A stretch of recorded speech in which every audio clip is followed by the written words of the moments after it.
Hey friends, I am Kusum and welcome back to Faculty Channel once again. आज की ये video है about a very important topic that is Jean Piaget's theory of moral development. Piaget's theory of moral development है, इसे बोलते हैं हम. और एक्चुअली ये थ्योरी जीन पियाजे ने एक और थ्योरी दी थी कॉग्निटिव डेवलपमेंट के ऊपर. उसकी वीडियो मैं आपके लिए बाद में लेके आऊंगी. May be the next video will be based on that topic.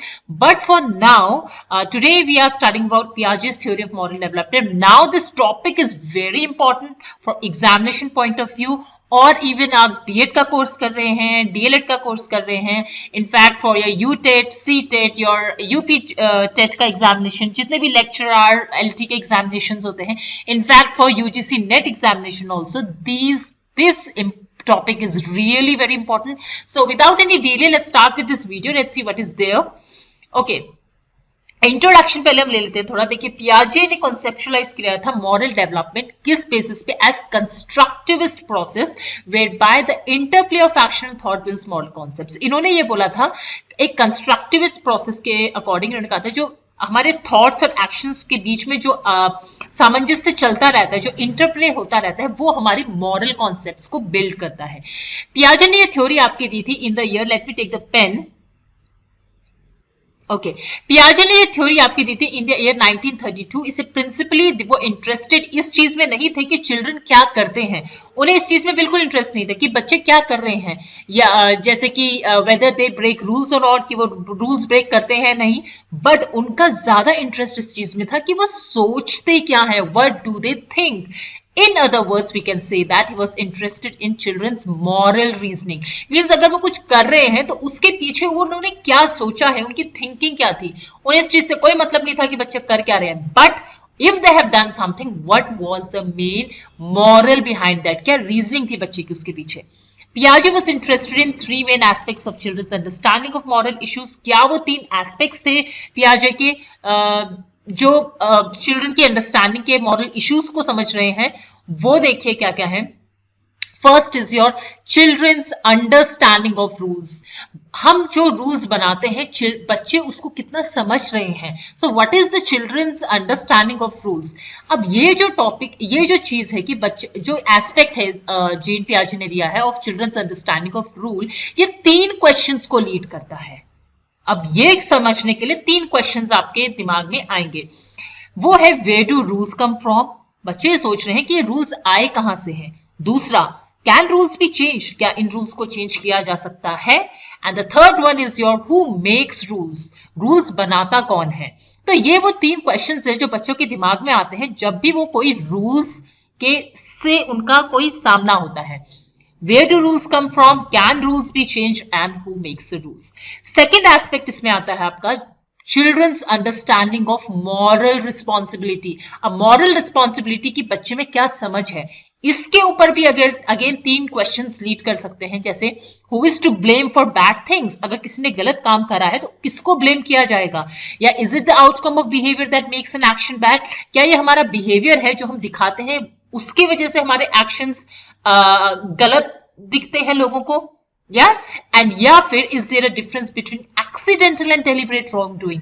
Now क्या कोई डिफरेंस है कि एक्सीडेंटली आपने कोई चीज गलत कर दी है, या फिर डेलिबरेटली मींस आपने जानबूझ के कोई चीज गलत करी है. तो ये तीन क्वेश्चंस तब आपके अराइज हो रहे हैं जब आपके ऊपर ये एस्पेक्ट है कि क्या बच्चे की अंडरस्टैंडिंग क्या है of moral responsibility. Okay, now coming to the third aspect, children's understanding of justice. अब गलती कर दी है तो उनकी जस्टिस क्या होगा, उनका अंडरस्टैंडिंग कि कैसे जस्टिस मिलेगा. It again now leads to the two more questions that should the punishment fit the crime.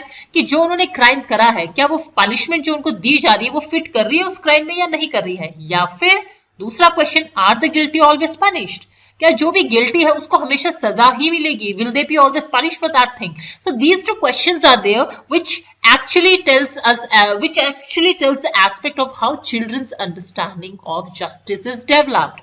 Now understanding all these things, let's come to this part, types of moral thinking. कौन कौन से वो types है moral thinking के. Right, दो type की thinking दी है, heteronomous morality and your moral realism. तो पियाजे ने ये देखा कि चिल्ड्रन के जो आइडियाज होते हैं regarding your rules, moral judgments and punishment tended to change as they get older. अब ये है कि देखिए क्या होता है, हम जब बच्चे को कोई चीज समझाते हैं, बचपन में जो छोटा होता है बच्चा, हम उसको कोई रूल्स बताते हैं कि नहीं ये नहीं करना है आपको, वो नहीं करना है, ऐसे करोगे तो ये पनिशमेंट मिलेगी, ऐसे करो तो ऐसे हो सकता है, आग के पास नहीं जाना, हाथ जल सकता है।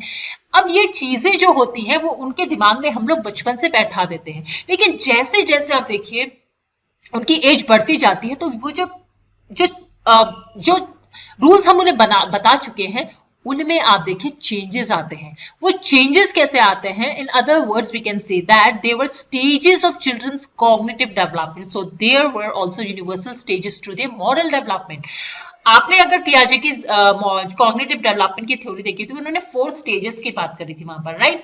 वो वीडियो मैं आपके लिए लेके आऊंगी, वैसे वो हमारी प्लेलिस्ट में है ऑलरेडी, बट यस वो थोड़ा इतना अच्छा नहीं था, स्टार्टिंग की स्टेजेस का था हमारे, right, when we just started with the YouTube channel. तो मैं इसके ऊपर मैं दोबारा से अच्छी सी वीडियो बना के लाऊंगी in cognitive development, but for now let's study about what is moral development. तो वो बोलते हैं जिस तरह से कॉग्निटिव डेवलपमेंट में चेंजेस होते हैं, सेम वे मॉरल डेवलपमेंट में के स्टेजेस में भी चेंजेस आते हैं।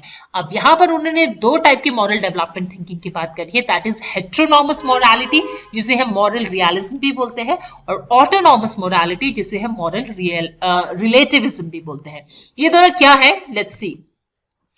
हेटेरोनॉमस मोरालिटी पर्टिकुलरली आपके 5 to 9 ईयर्स तक के ओल्ड एज के बच्चे में होती है, right? In heteronomous morality, it is also known as moral realism. इसमें क्या होता है? Morality imposed from the outside. हम जो बच्चे के अंदर morality डालने की कोशिश कर रहे हैं उसको हम heteronomous morality कहते हैं। Children regard morality as obeying other people's rules and laws which cannot be changed. यहाँ पर बच्चा जो होता है वो ये समझता है कि किसी और ने जो रूल्स बनाए हुए हैं, जो हमें बताए हुए हैं, वो रूल्स हमें उनको ओबे करना है, हमें इन्हें फॉलो करना है, और उनको हम चेंज नहीं कर सकते हैं। Those rules cannot be changed. Now this is what is being studied here in heteronomous morality. वो ये एक्सपेक्ट करते हैं कि जितने भी रूल्स बने हुए हैं वो कोई ना कोई अथॉरिटी या फिगर ने बनाए हुए हैं, जैसे कि पेरेंट्स, टीचर्स, गॉड, एंड उनको अगर हम ब्रेक करेंगे तो it can lead to immediate and severe punishment. तो अगर हम इनको रूल को ब्रेक करेंगे तो हमको एकदम से कोई पनिशमेंट मिल सकती है, बहुत ही खतरनाक पनिशमेंट भी मिल सकती है, जिसको बोला जाता है इमैनेंट जस्टिस। ओके, ये आपको याद रखना है। इसको हम क्या बोल रहे हैं? Immanent justice, that is immediate and severe punishment. Now, the function of any punishment is to make the guilty suffer, in that the severity of the punishment should be related to severity of wrongdoing, expiatory punishment. यहाँ पर यह है कि function, किसी भी punishment का function है, वो इसलिए होता है कि गिल्टी जो भी है, जिसने भी गलत करा है, उसको सफर करवाया जा सके कि उसने जो भी गलत काम करा है उससे रिलेटेड ये आपकी पनिशमेंट है। इसको हम बोलते हैं एक्सपायरेटरी पनिशमेंट। ठीक है, पहले हमने पढ़ा क्या, इमैनेंट जस्टिस वो होता है कि जिसमें कि आपने कुछ भी गलत करा है तो आपको पनिशमेंट मिलेगी ही मिलेगी। एक्सपायरेटरी पनिशमेंट होती है कि आपने क्या गलती करी है उससे रिलेटेड क्या आपको पनिशमेंट मिलेगी। Understood the difference between these two? Now during this stage children consider rules as being absolute and unchanging. यहाँ पर बच्चों को ये लगता है कि जो भी रूल्स बने हुए हैं, जो हमें पता है रूल्स, वो एब्सोल्यूट है, they can not be change anyhow, they are like divine. Divine means वो भगवान ने बना दिए है, गॉड, पेरेंट्स, जो बच्चों के सामने जो चीज बहुत बड़ी होती है, लाइक पेरेंट्स उनके सामने बहुत बड़े लोग हैं, टीचर्स हैं, गॉड है, तो वो ये सोचते हैं ये एक तरह से डिवाइन लाइक रूल्स हैं जो कभी चेंज नहीं हो सकते, and they think that rules can not be change and have always been the same as they are now. उन्हें लगता है ये रूल्स हमेशा से ऐसे ही थे जो अभी हमें पता चले हैं। I hope this slide is clear to you people, right? Now we moving to the next, इसी से बेस्ड है आगे। अब हम बात करते हैं मॉरल रियलिज्म। ये क्यों बोला जा रहा है इसको मॉरल रियलिज्म? देखिए, children recognize the distinction between the well-intentioned act that turns out badly and a careless and thoughtless and malicious act. They tend to judge naughtiness in terms of the severity of the consequence rather than in terms of motives. That is what Piaget means by moral realism. यहाँ पर क्या होता है, बच्चा recognise करता है distinction between एक well intentioned act, मतलब जानबूझ के किया हुई गलती, और एक वो है कि गलती हो गई है आपसे, मतलब act that turns out to be a very careless, thoughtless, malicious act. तो यहाँ पर बच्चा जब इन दोनों के बीच में डिस्टिंक्शन करने लगता है, तो इसको पियाजे बोलता है मॉरल रियलिज्म। मींस वो रियलिटी समझ रहा है कि ये गलत पनिशमेंट करी है तो इसको सजा मिलेगी, ये चीज ज्यादा रॉन्ग है। बच्चे को दो सिचुएशन दे दी है, सपोज एक सिचुएशन में दे दिया है कि बच्चे ने गलती से के हाथ में सीजर आ गई है और उसने किसी चीज, वो कुछ और काटना जा रहा है, सपोज वो पेपर काटने जा रहा है और वो बेड के ऊपर पेपर रखा है और पेपर काटते काटते उससे बेडशीट कट गई, राइट। दूसरा है वो सीजर लेके जानबूझ चुरा के ले गया सीजर, जानबूझ के उसने अपने किसी सिबलिंग का, जैसे करते ही हैं बच्चे, मींस का ऐसे शैतानियां करते हैं, सिबलिंग के कोई डॉल काट दिया या फिर उसकी ड्रेस काट दी, तो that is one thing, right. Now बच्चे को अगर दोनों सिचुएशन दी जाए, उससे पूछा जाए कि आप बताइए इसमें से कौन से बच्चे को पनिशमेंट मिलनी जरूरी है, तो फिर बच्चा यहाँ पर, अगर आपने उन्हें सिचुएशन ढंग से समझा दी है, तो बच्चा बहुत इजीली डिस्टिंक्शन कर सकता है वेल इंटेंशन एक्ट और एक थॉटलेस एक्ट के बीच में, राइट। तो इसको पियाजे बोलते हैं moral realism. Now with regard to punishment, पियाजे also find that young children also had a characteristic view. उन्होंने बोला, पहले तो उन्होंने देखा कि function of punishment is to make the guilty suffer. उन्हें पहले लगता है कि पनिशमेंट क्यों दी जाती, कि बच्चे वो जो गिल्टी है उसको पनिशमेंट मिल सके, वो सफर कर सके उस चीज के लिए, राइट। पेंट वो वाला पेंट नहीं है जो आपके वॉल्स में लगता है, ये that is paint a thinker. He calls this retributive justice और एक्सपायटरी पनिशमेंट। इन्होंने इसको रेट्रिब्यूटिव जस्टिस या एक्सपायटरी पनिशमेंट बोला है, क्योंकि ये पनिशमेंट दी जाती है as an act of retribution और रिवेंज। ये एक तरह का रिवेंज लिया जा रहा है, तुमने ये गलती करी है तो तुम्हें इसकी सजा मिलेगी, ये एक तरह का रेट्रिब्यूटिव जस्टिस है। तो please keep this in your mind, the term of retributive justice, okay. If you like young children, have a very Old Testament view of punishment, that is an eye for an eye. मतलब अगर एक गलती करिए तो उसके बदले में एक पनिशमेंट आपको मिलेगी ही मिलेगी। तो punishment is seen as a deterrent to further wrong doing, and the stricter it is the more effective the imagine it will be. मतलब जितना गलत आप करोगे, जितना भयंकर गलती आपने करी, उतनी भयंकर आपको पनिशमेंट मिलेगी। So they also believe in what Piaget called immanent justice, that punishment should be automatically follow bad behavior. Immanent justice का मतलब क्या होता है, उन्होंने ये बात भी बोली है। immanent justice means कि अगर आपने कोई गलती करी है तो वो डेफिनेटली है, उसके पीछे आपको पनिशमेंट मिलेगी ही मिलेगी। कोई बैड बिहेवियर है, कोई गलती करी है, आपने बहुत सीवियर गलती कर दी है, तो वो पनिशमेंट उसको जरूर फॉलो करेगा। So these are two very important terms, immanent justice, right? This term and your where is it, right, retributive justice or your expiatory punishment. So these two are very important terms here. Now we come to the autonomous morality. वो आपके 9 से 10 years के बच्चे में आती है। Now autonomous morality क्या हुआ, देखिए पहले हमने स्टेज में देखा कि बच्चे जो भी रूल्स होते हैं उनको ये लगता है कि वो चीज एब्सोल्यूट है, वो जो भी रूल्स बनाए हैं, जो भी रूल्स आपके बड़ों ने हमें बताए हैं, वो हम चेंज नहीं कर सकते। इस वाले जो स्टेज होती है ऑटोनॉमस मोरालिटी, इसमें इसको हम मॉरल रिलेटिविज्म भी बोलते हैं। यहां पर मॉरलिटी बेस्ड होती है ऑन योर ओन रूल्स, आपके अपने रूल्स है मॉरलिटी के। बच्चे अपने खुद के रूल्स बनाते हैं। जैसे बच्चे को ये पता चल जाता है यहां तक that there is no absolute right और wrong and that morality depends on intentions and not consequences. तो मॉरलिटी आपके इंटेंशंस पे डिपेंड करता है, कॉन्सिक्वेंसेस पे नहीं डिपेंड करता है, ओके। तो कोई भी चीज एब्सोल्यूट नहीं है, कोई भी ऐसा नहीं है कि रूल्स चेंज नहीं किए जा सकते। Yes, rules can be change. तो यहां पर इस एज तक बच्चे के अंदर ये एक थिंकिंग डेवलप हो चुकी होती है। By now they are beginning to overcome in the egocentrism of middle childhood and have developed the ability to see moral rules from other people's point of view. तो उनको अब इनके अंदर ये एक जो दूसरों ने जो पॉइंट ऑफ व्यू दिखाया है मोरालिटी का, वो चेंज हो चुका है, वो अपने नजरिए से सोचने लगते हैं। Children now understand that rules do not come from some mystical divine like. अब बच्चों को ये समझ आ गया कि कोई भी डिवाइन लाइक का रूल्स नहीं है कि एक बार बन गए तो बन गए हैं, बड़ों ने बना दिए हैं इस तरह से। No, but yes they can not be inscribed on tablets of stones, इसको इंस्क्राइब करके नहीं रख सकते कि ये रूल है तो रूल है, it can not be change. They have now understood that yes the rules can be change. Now with regard to issues of blame and moral responsibility, older children don't just take the consequences in account, they also consider motives. अब बड़े बच्चे हो चुके थे इस as के, इससे बड़े, वो मॉरल रिस्पॉन्सिबिलिटी को ज्यादा अच्छे से समझने लगते हैं और उनको ये नहीं लगता है कि आपने गलती कर दी है तो आपको सजा मिलेगी ही मिलेगी. बट उनके अंदर ये चीज आ जाती है कि अगर कोई गलती करी है तो उसके पीछे मोटिव क्या था गलती करने का, उस बेसिस पे आपको सजा मिलेगी. राइट. जैसे कि आप देखिए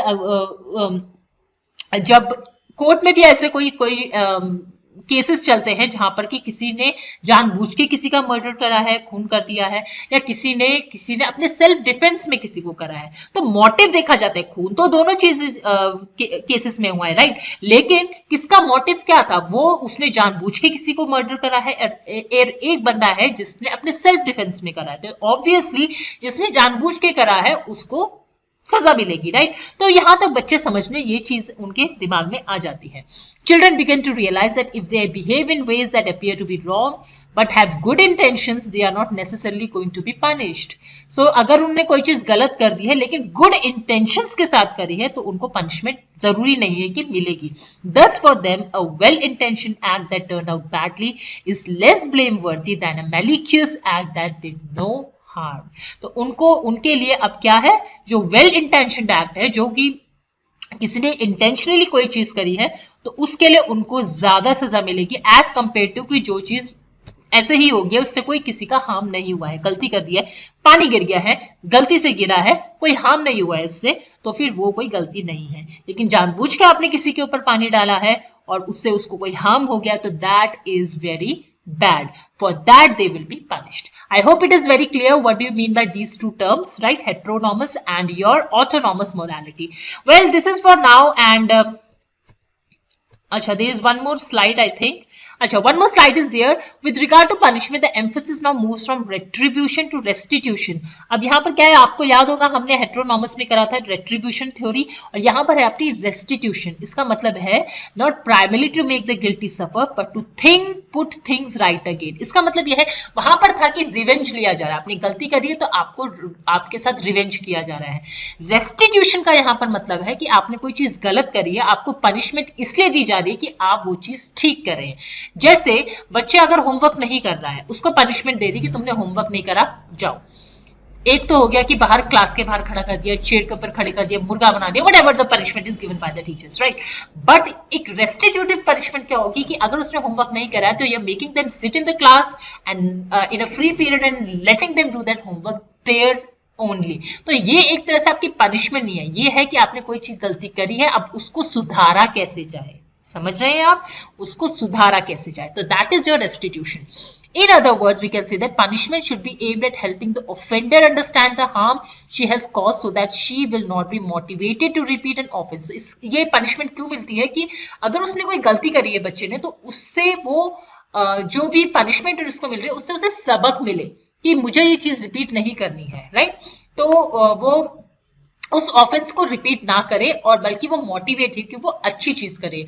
for example, when a vandal is required to make a good the damage she has been caused. तो अगर किसी ने कोई चीज गलती से किसी का वर्क खराब कर दिया, तो उससे आप वो काम करवाइए कि अब ये काम आपको करना पड़ेगा. एक तो फर्स्ट चीज, ही विल रियलाइज कि कितनी मेहनत होती है किसी काम को करने में. सेकेंड थिंग, उसको उसकी जो जिसका वर्क गलत हुआ है वो उसको सुधार रहा है इस वर्क को. Okay. Overall, we can say Piaget describes the morality of older child as an autonomous morality, that is morality that is subject to its own laws. तो older child का जो morality होती है वो autonomous morality होती है, means वो अपने laws को चेंज कर सकता है, जो पहले से लॉज और रूल्स है उनको चेंज कर सकता है अपने according. And change is partly seen as a result of the child's general cognitive development, partly due to declining egocentrism and partly to the growing importance of the peer group. तो उनका peer group का क्या importance है, कितना pressure है peer group का, egocentrism जब खत्म होने लगता है, तो वो इस तरह के जो ये ऑटोनॉमस मोरालिटी होती है वो उनके अंदर ऑटोमेटिकली डेवलप हो जाती है, right. So yes, I hope it is very clear. Still, if you have any questions, you can ask me in the comment section. And please do like, share, and comment if you like the video. And because we people really get motivated in this matter to make more videos on such topics, right? So yes, CDP हम पूरा cover करेंगे of CTET and your Uttarakhand TET. Till then, everyone, keep studying, keep smiling, and take care of yourself. Bye bye.